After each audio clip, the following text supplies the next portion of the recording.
a good boy. Hi, Icky. Hi, Ichthyosaurus Rex. What are you doing? Good morning, girls.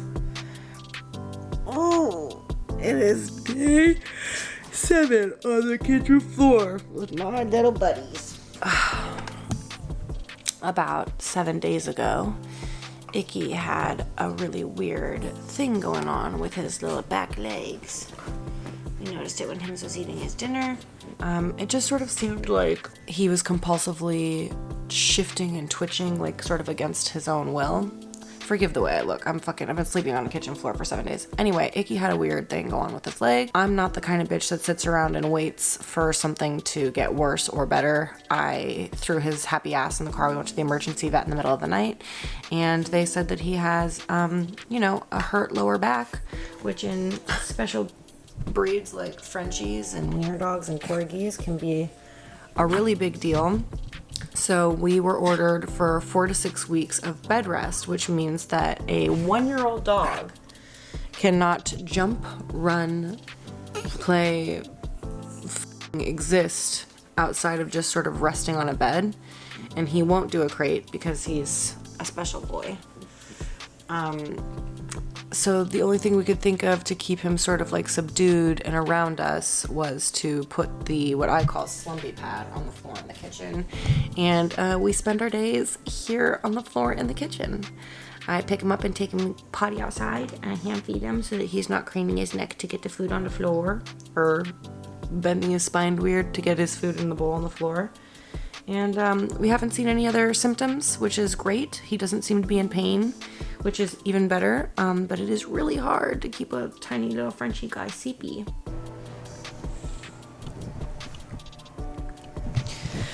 Okay, everyone's asleep now. I am going to wash my face and bring my music onto the slumpy pad. My music, oh my God. My makeup into the kitchen, and I'm gonna do my makeup with you guys. You might know this as something called a get ready with me, and do some Q&As, questions and answers. I asked you guys some stuff on Instagram, and I'm gonna answer all the tough questions. It's okay. It's okay. The cuteness rage is real for me. All right, now rather than get my sponge wet at the sink, we'll just use a water bottle right now, and we'll get right into the questions. The sponge is wet. Here's a fun question. Is Billy Doe married? Billy Doe is married to the game. To the what? To the game. Right, Bill? Wicked game. It's a wicked game, he says. Other than that, no, Billy Doe is not married. Though I do like to consider him my second husband. Would you say that's fair, Bill? I certainly fit the role. Are you happy? I work really hard to be a happy person who also cries an excessive amount. It's an interesting question to answer after spending a week on the floor in the kitchen.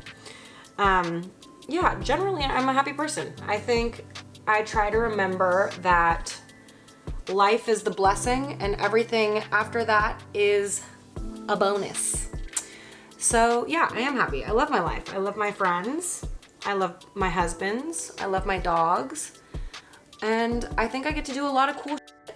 So this is pretty G. How does one fix their life? Well, I couldn't tell you. I think if you feel like your life is broken, it's important to accept that first. And then once you accept where you think the leaks in your ship are, you start to patch them. But more than anything, it's just like, finding gratitude. Gratitude really helps. And a positive outlook and acceptance. You can't change the world, but you can change the way that you interact with it. If you do your best to make healthy decisions for yourself. Is any of this making sense, or am I just sort of like a babbling woman who's been on the floor for a really long time? The point being, how do you fix your life?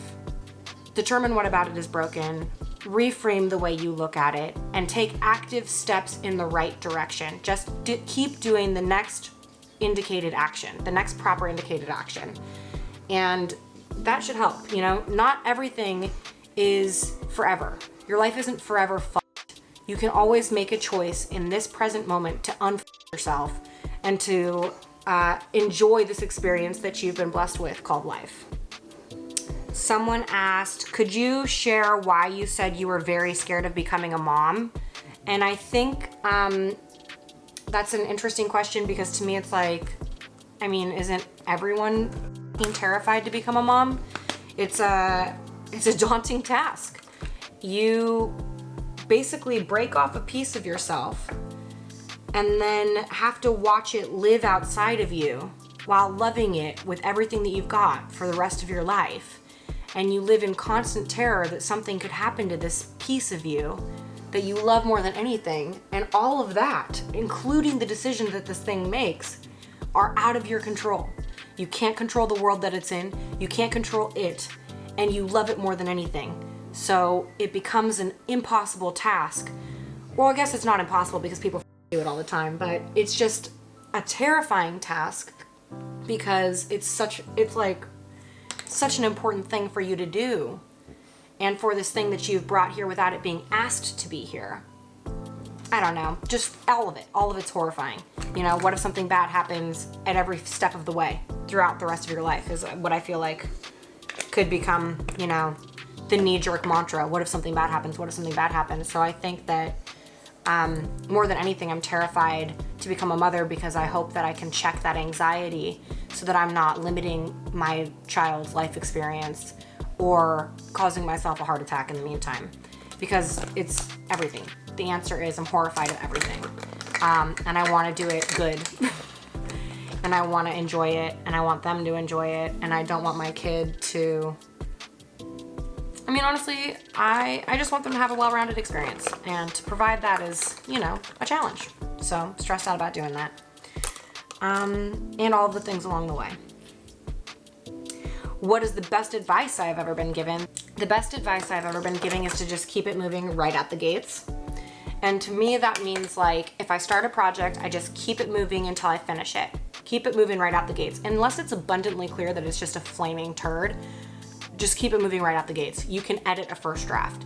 You can't edit something that doesn't exist.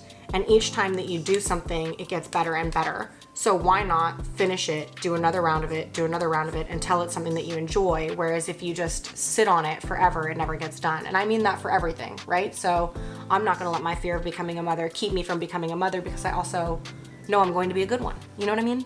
So just keep it moving right out the gates. Like the same thing I said about fixing your life. Just the next right indicated step. Just keep taking those steps. One step after another leads you to a destination. And hopefully it's the one you want to be at. And if it's not, then start walking towards the other one and keep moving until you get there. I like it because it's a piece of advice that sort of never ends. This question really gets me. What makes a mirror a mirror? How do mirror? What makes it that I can see me and me can see me? And if there's anything I'm more perplexed by, it's not a mirror. It's maybe the sentence I just spoke, but I don't get it. My husband recently sent me this thing on Instagram of people who put a piece of paper up to a mirror and then put their fist on it. And then they look around the side of it and somehow the mirror knows the fist is behind the paper. But that doesn't make any sense to me. So I can't answer this question because I don't know how mirrors mirror, and I'm not sure if me in the mirror can see me out here. I don't like any of it. I don't like reflection. I don't like refraction. I don't trust it. I'm not about it. So I'm not gonna look into it because I can't do anything about it if I do discover an alternate world. So I'm just gonna keep living in blissful ignorance of that because, yeah, it just doesn't feel like it's my job to fix that. I'll ask Christopher Nolan if I ever meet him. Here's a question that kind of f***ed me up to read because I stress out about it all the time. It says, how do you say goodbye? It says, how do I say goodbye to my dreams and live a life I never wanted? And I think that this is a really hard question because, you know, I struggle with that myself. Like my husband and I have decided that we're like down to be struggling and poor with a child for the first 5 years of its life, but not after. And that's when our dreams pivot, right? Because I don't think, your dreams have to die. I think that they change. I think life is long and the journey alters. The point being, your dreams don't have to die. As long as you're doing what you love every day, you're living the dream. What does have to change is your relationship to success and what that word means to you. You may not be able to financially support yourself with your dream, but that doesn't mean that you should stop doing it. It means that you have to get a job that supports you. You never have to let your dream die, but you might have to redefine the boundaries of it within the scope of your life. And that's okay. Because if you're practicing gratitude for everything and you remember that this life is the blessing and everything else is a bonus, it becomes a little bit easier to deal with life on life's terms. And that's all we've ever been meant to do. We're supposed to be workers among workers who accept things as they come and enjoy the journey that we're on. We're all just walking each other home. So finding a way to re-articulate your dream and keep it alive is really important. Hey, do you want a kiss? What was the hardest part of getting sober?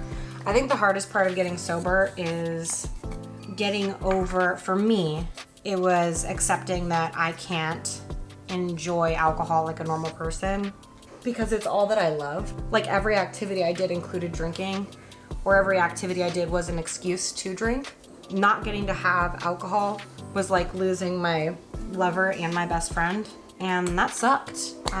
So the hardest part is just getting time away from that substance and learning a new way to enjoy life and myself outside of drinking and using was really, really hard.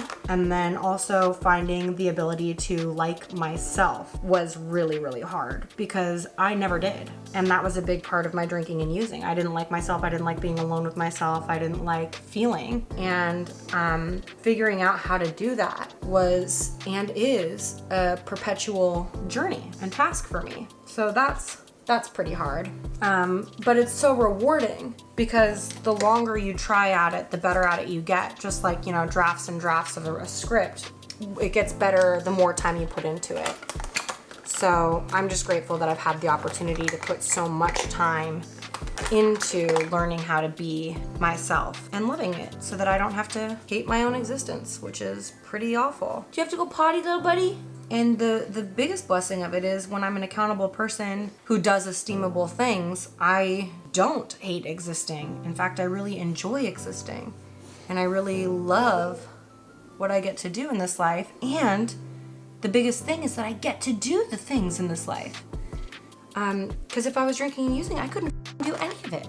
I wouldn't be here with you right now. I'd talk about being here with you right now. I'd talk about doing a lot of things, and I'd never actually do a damn thing, which is pretty sad.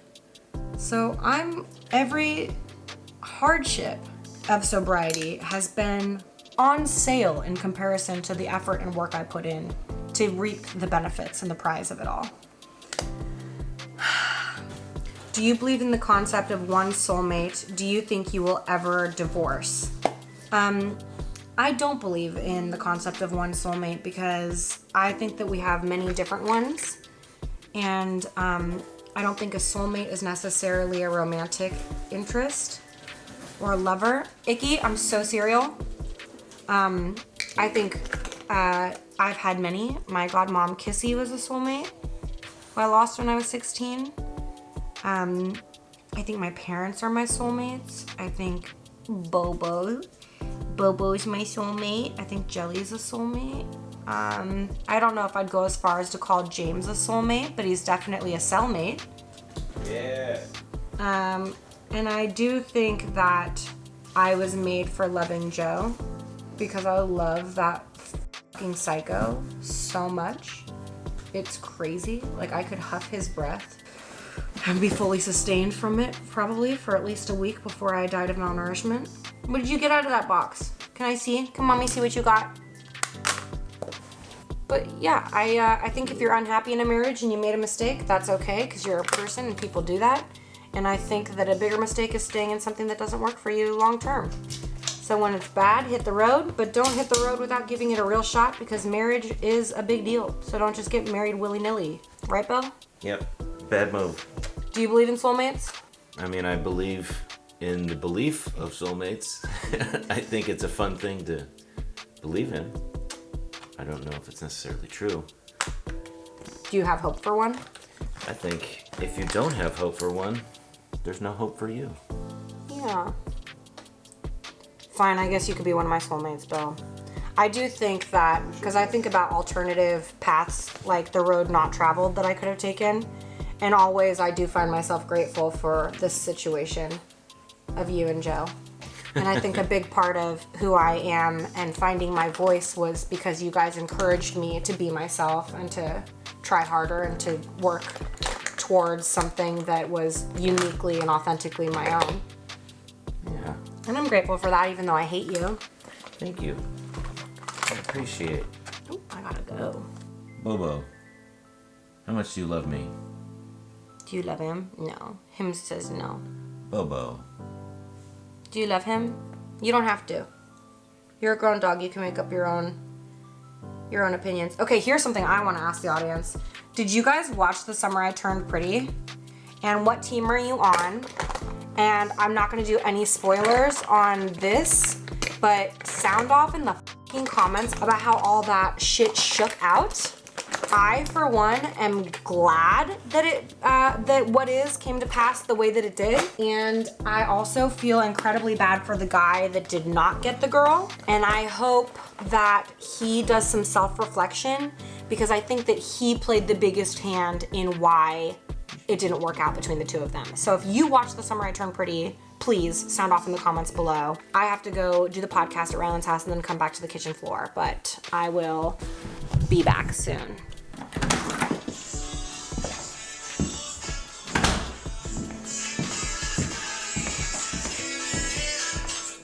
Hello.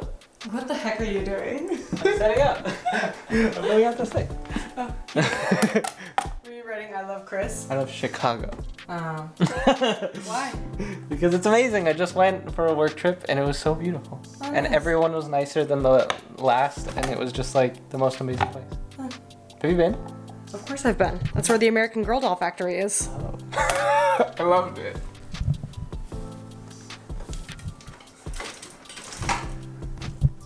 This is how we do it remote. I'm whispering because Ryland's on the phone and he's being nasty. How does this feel? Yeah, I think that's good. Okay. Are you vlogging me, Elizabeth? Yeah. Go really quick, sorry. Ooh, shit, Chris. What? Back that ass up. The tape goes right over your face, so I can't fucking see you. God damn it. We're done. Yeah. Alright, well, I think that's it. Hey vlog, sorry I was grumpy like I always am during virtual episodes. You might have seen me acting like a bitch, which I am. But I hope you have a fantastic day. Toodles. The lights are on, but nobody's home. I love you. I'm gonna call you from the car. You think I need to talk to you more? You bitch! Yeah, it's a lot of, it's gonna be my whole life. See you next Tuesday.